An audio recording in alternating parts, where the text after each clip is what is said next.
Welcome to the Church versus Human Trafficking. I'm Chris Harrison, currently the senior pastor at Athens First United Methodist Church. The purpose of this presentation is to help you and me, the church, answer two questions. One, what do we need to know about human trafficking?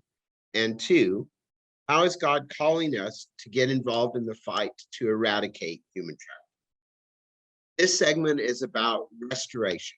One that the church often enjoys being a part of, how to help someone who's broken to be healed and loved on. We're going to have Jay Hull from Freedom Place joining us as our presenter, and then conversation based on her presentation. So Jay, if you'll let me, I'll just say a quick prayer and then I'll turn it over to you so that you can share with us. Great, thank you. Lord, as we continue this conversation, we're so thankful for your healing hand. We're so thankful for those moments when you meet us in our brokenness and you help us to be drawn to your light and to your love. Sometimes in quick, miraculous ways, but usually in long, intentional, purposeful, Holy Spirit poured out love kind of ways. God, those things are true in all of our lives and can be especially true in the life of a survivor of human trafficking. So just pour out your spirit on day to day and pour your words through her.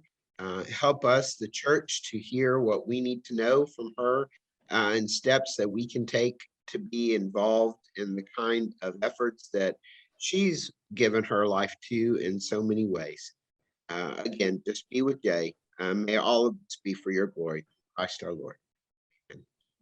All right, Jay. Thanks for having me. I'm going to share my screen here and we'll get started.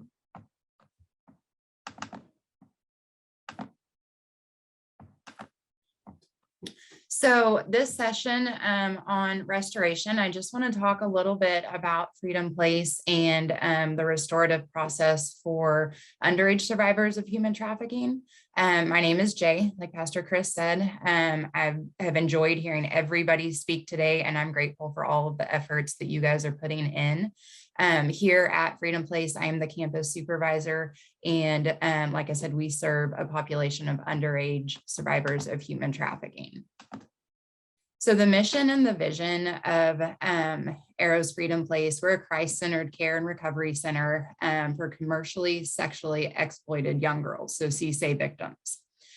We were the first long-term comprehensive care facility of its kind in Texas, and one of only about 5 right now that have the accreditations that we do.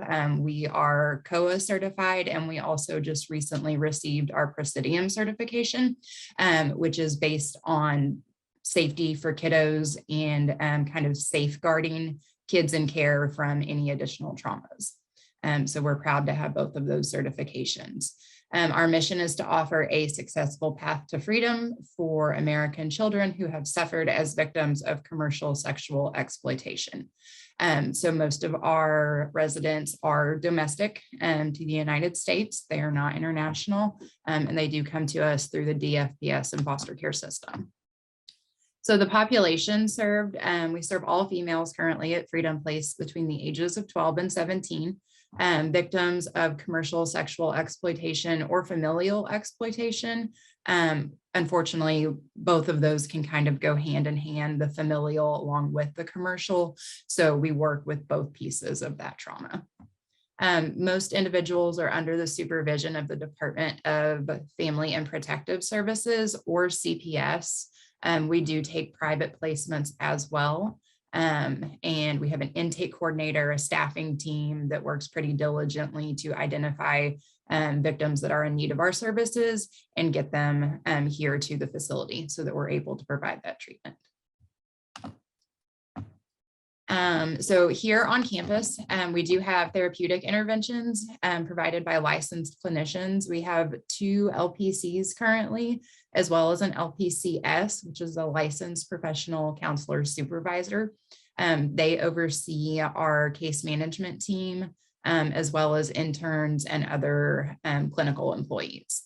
So when a resident comes to us, one of the first things that takes place is the CANS assessment.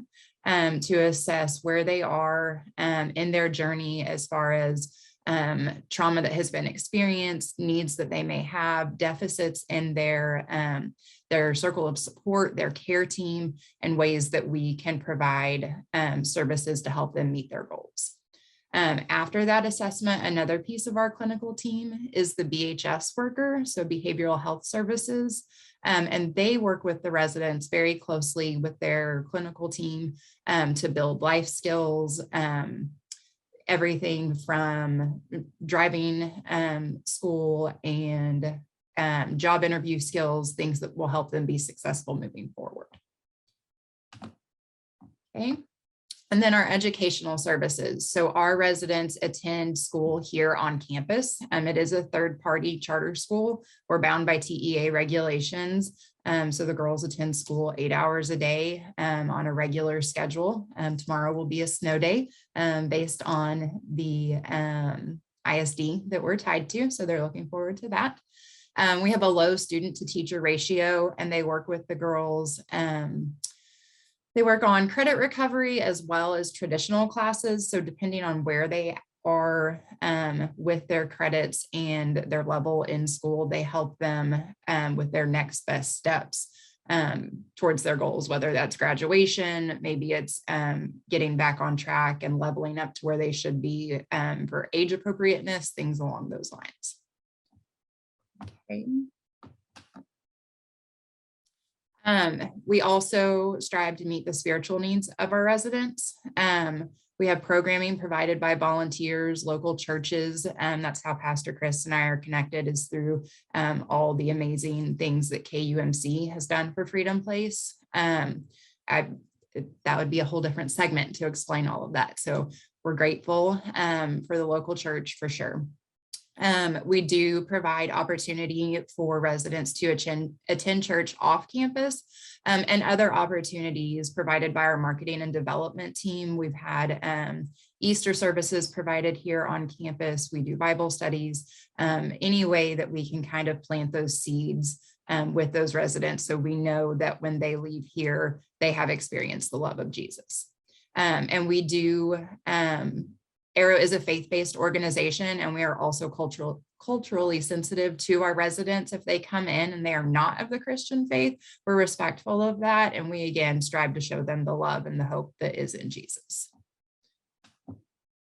Okay, so recreational needs, from a restorative perspective, we strive to provide some normalcy for our residents, take into account their need for social development and just normal teenage things. So outings are important, letting the girls have shopping experiences.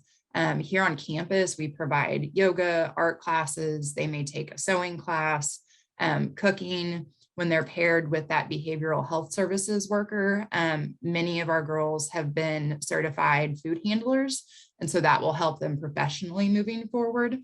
Like I said, Bible club takes place. We have book study. We have a great library here on campus. So we really try to encourage that normalcy for our residents while keeping them safe in care as well. And then the treatment process. So we operate from a trauma-informed care point of view. There are behavioral facilities that operate on a level system or a point system, and that is not the goal at Freedom Place, because we're working with an individual that has already been in a situation where that kind of give and take was the norm for them. We work much more on giving to them and providing them with a safe and consistent environment to heal in. And so with that trauma-informed process, we use trust-based relational intervention, or TBRI, as our therapeutic model. And so basically we see the need behind those behaviors. And so there may be natural consequences for a behavior, but there are not going to be consequences here within the facility if there's a behavior. We're going to seek the need behind it and see how we can meet that and create better choices going forward for that individual. Okay. Physical needs here on campus. So our residents come to us with different needs as far as medication, medical background, allergies, diets, things along those lines. So we do have an RN here on campus, as well as food service providers that can work with dietary needs. We provide physical activities and engagement as much as possible. And as well as provision of material needs and hygiene needs and support as is needed. We may have a resident that comes to us from another placement, and she may not arrive with anything as far as what she needs to take care of herself. So we make sure that those needs are provided and that she feels safe and well taken care of while in our care. Okay, so we have some different developmental issues that are encountered while our residents are here at Freedom Place. And these are based on the trauma that these residents have experienced during their victimization. And so the restoration process, we are working with these different developmental issues, including some different attachment styles, different ways of interacting. Developmental delays may occur. So some of our kiddos may come across as much younger than they are chronologically, and we work to meet that need. Their fight, flight, and freeze has been activated, and so they tend to stay in a heightened state. So again, the restoration process, our staff is trained to stay calm, no matching behaviors, but rather calming behaviors that bring the resident back to a calm place biologically. We work on overcoming inability to form healthy connections with peers. We do have a youth council here on campus where the girls are able to make decisions and have their voices heard as far as activity programming, the type of snacks they want to eat, what they want the house decorated like, things like that. So try to give them their voice back in that way. The avoidance and lack of trust in authority figures, again, our staff come in, they have extensive training that they have to go through to learn therapeutic rapport and how to connect with these kiddos and how to best be a safe place for them, a healthy adult figure, and really kind of overcome some of that avoidance and those experiences that have been etched on their brains. We've seen some food insecurity. That's a very common thing. We work with that as well. Like I said, involving the girls, letting them make choices in what they're eating, cooking, things along those lines. Okay, and then just to wrap up, so our success rates currently, these numbers are based on 2021. Freedom Place staff, so that's everybody, including their clinical teams, their case managers, their direct care staff that are really the change agents in the girls' lives, successfully rehabilitated almost 25 residents last year. Upon discharge, the residents can transition either into foster homes with the intent to adopt, hopefully family reunification if possible, or based on their age, they may go into some kind of transitional living situation where they receive assistance until they are stabilized with a job and a vehicle and things along those lines. Residents are also provided with that skill set from their BHS worker that comes from that CANS assessment to see what is most needed to help them be successful as they move forward. And so that is us here at Freedom Place and our take on the restoration process. So thank you, Chris, for having me.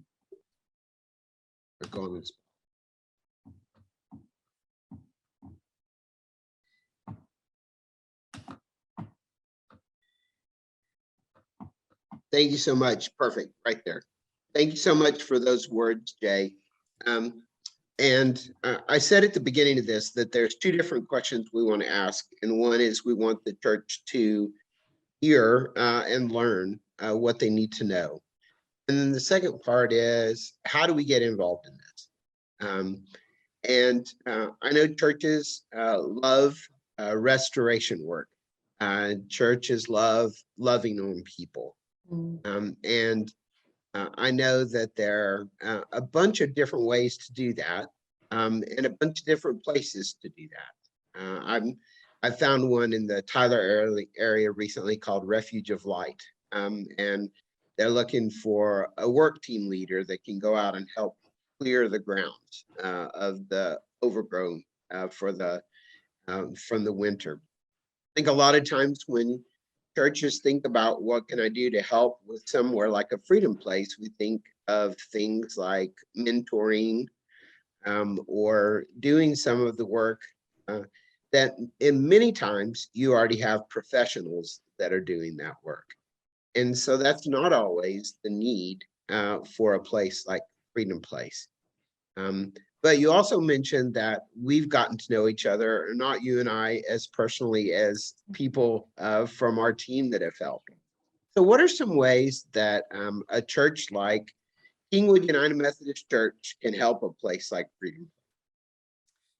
We have been so blessed in so many ways by KUMC. We have had meal trains when we have been low on food service providers. We have had work days where we have painted and planted and worked together to beautify the premises. We've had work days that have been a little more logistical that, I've said, hey, we have this need, somebody please, that's above and beyond what our day-to-day facilities people can keep up with. They've come out and helped with that. Activities have been planned. We've had cookies dropped off. We are currently renovating the sensory room that the girls use for relaxation and therapy purposes. And so I've had professional input from different families on how to best do that and make it a good, safe space for the girls. We've had volunteers come out and lead art classes, fitness classes, just anything that you can think of, really. Donations of experiences for the girls, which I think is important too. Of course, obviously there's a monetary need, but when we have those experiential activities, that's great. We love that too. Yeah, and you mentioned the meal train. When I think back, I think the very first thing that we tangibly did with Freedom Place was breakfast casserole. I remember that. You were having a cook problem, a kitchen problem, and it was like, we could do some breakfast casseroles. So I They were just amazing. had a call. All of a sudden, all these breakfast casseroles show up. Yes, the girls were well fed. Yeah, and it's not complicated things like that that churches can do that can really make a difference.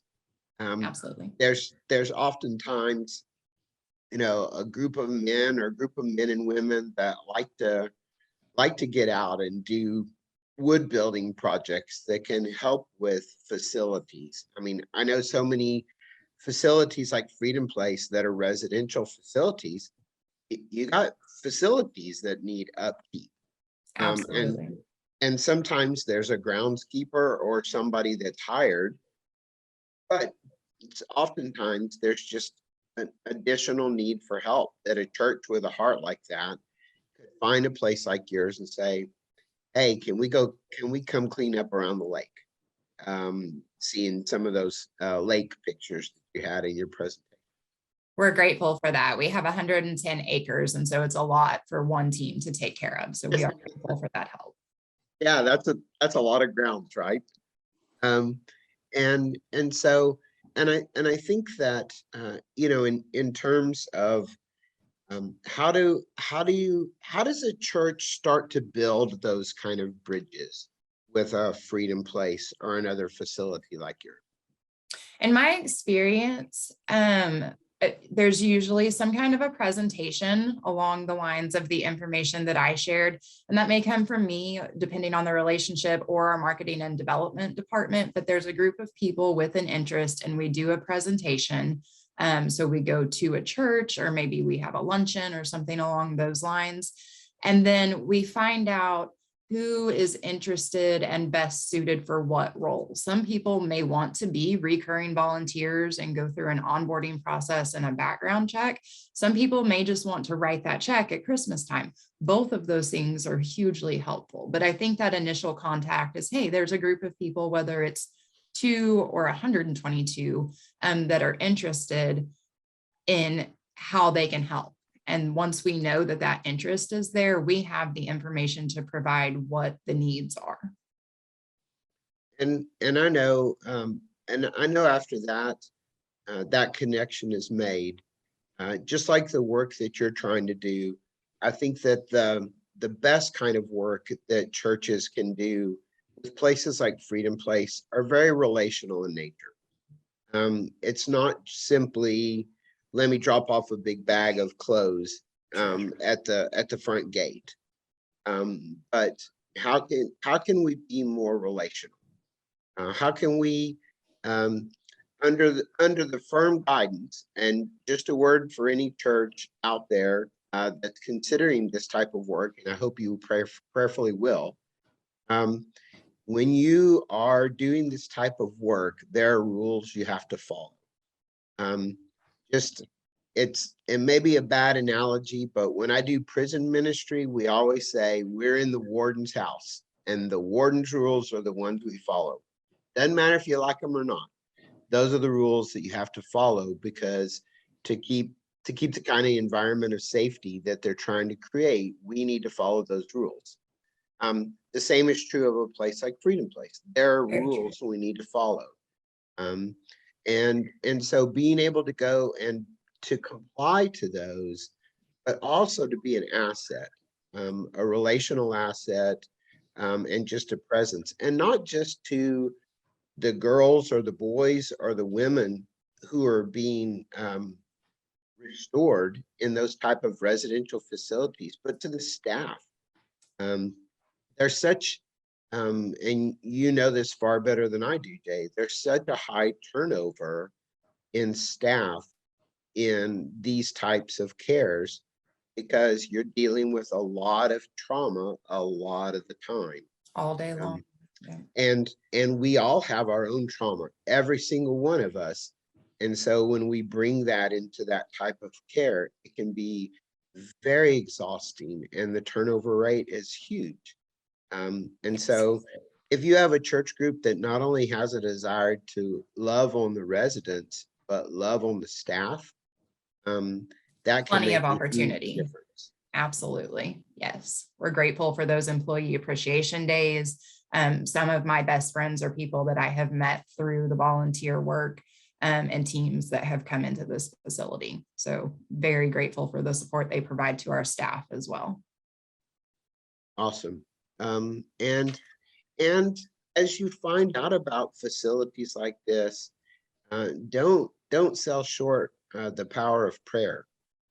Don't sell short how much of a difference it makes to be praying over the staff, praying over the facilities, praying over, if you do get an opportunity to do something that's relational and you learn a girl's first name, to be praying over her, be praying over that boy that you meet, and to be a part, and just to be open to being uncomfortable, and going through whatever experiences are made available to you. What are anything else that you're thinking about as we're sitting here talking, Jay? Anything else that would be, if you had I know something else I was going to say before I ask you that question. I think one of the things that as we were building a relationship with Freedom Place, one of the things that I always tried to say was, we don't need to be the only church that's supporting. So this, as many churches as can get involved, and creating for the volunteer coordinator person, the nightmare of coordinating all that schedule. But the number of different churches get involved, thanks be to God. But I also wanted to help create an environment where you only had to make one phone call. I know how difficult it is when you get in an emergency situation. You don't need to call 10 different people. Can you help? Can you help? Can you help? Can you help? But when we got caught in those horrible freeze storms last year, and you needed to take the girls somewhere to take a shower, I knew who to call. Yeah. And so, Yes. the joy of being able to build that kind of relationship where it's not about glory coming to us, but to be in a position as a church to help sustain and encourage and love on y'all. has been a blessing. And I think that any church that would take the time to do that would find a rich reward for being in relationship with a facility just like yours. Very much so. We're very thankful. So So if you, to answer the question, I think you really, you touched on some of the most important issues that we see. We'd love to have a group of people out. It's great to be adopted by a small group. There are so many different ways to serve. The prayer is hugely appreciated when you're here on our campus, when you're in touch with our staff. It just speaking that word over the facility itself, I think, is something that we don't always remember to do, and to have somebody else doing that with us and standing in agreement and praying for that blanket of peace over our girls, over our staff. It's hugely important. Our rules and regulations, you know, they are what they are. I don't like to be the bad guy, of course. And so we're pretty upfront with those, and they keep everybody safe. And I'm happy to train on things that people may not think of that haven't spent a lot of time in residential care. I'm always happy to educate when there's a question or a concern. And I think some of our other groups have seen that. The clinical team as well will lend insight from a clinical perspective if there's a question. And so we are thankful for the support of the churches in this community. what if a person wanted to volunteer, what would that process look like? The process is fairly streamlined. So contact with myself or our marketing and development department. There's a packet. It includes a background check, and the individual will need to go and be fingerprinted and include a negative TB test. And these are all items that are mandated by the state. These are not ARROW specific. It's DFPS guidelines for our facility. And it takes about 2 weeks, maybe. And then we would do an orientation and a tour of the facility. And then we would get them hooked up with another volunteer with maybe a little more tenure that could shadow with. And then they're able to bring their skill set to campus. Amazing. And there are so many things that it's really so simple. The training is pretty simple, and the process of getting to help is pretty simple. Yes. Both inside and outside. I think the one last thing that I wanted to mention is just a little bit of my story with Freedom Place. I remember back in 2011, 2012, when before Freedom Place opened, that I had learned about it in my searching for what to do with this that God had put on my heart. And got to go out there and was trying to get a team to paint buildings or something at the time, and just pray over the grounds before they started.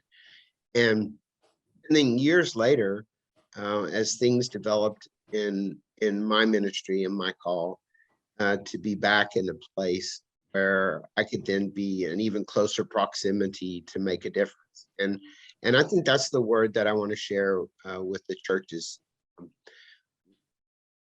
Freedom Place, so many facilities, so many residential centers, restoration centers like Freedom Place, for all the right reasons, need to keep their address safeguarded. That's not information that you want the world to know. You don't want traffickers finding you know, as much as that can happen and will happen, you just don't make your address publicly known. Correct. When I realized and figured out after making that visit all those many years ago, and then being in another preaching location, pastoring location, how close we were, it in my heart, I said, Freedom Place is in our backyard. And if not us, who?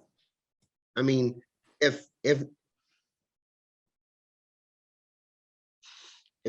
not our church, I mean, if we're not willing to do that, then who is, and who should we turn to and look to do that kind of work? You're our family. I mean, Amen. and you're so close that it just became when I've asked this question, I asked it intentionally. What is God calling your church to do? And you became a calling that we continue to love to respond.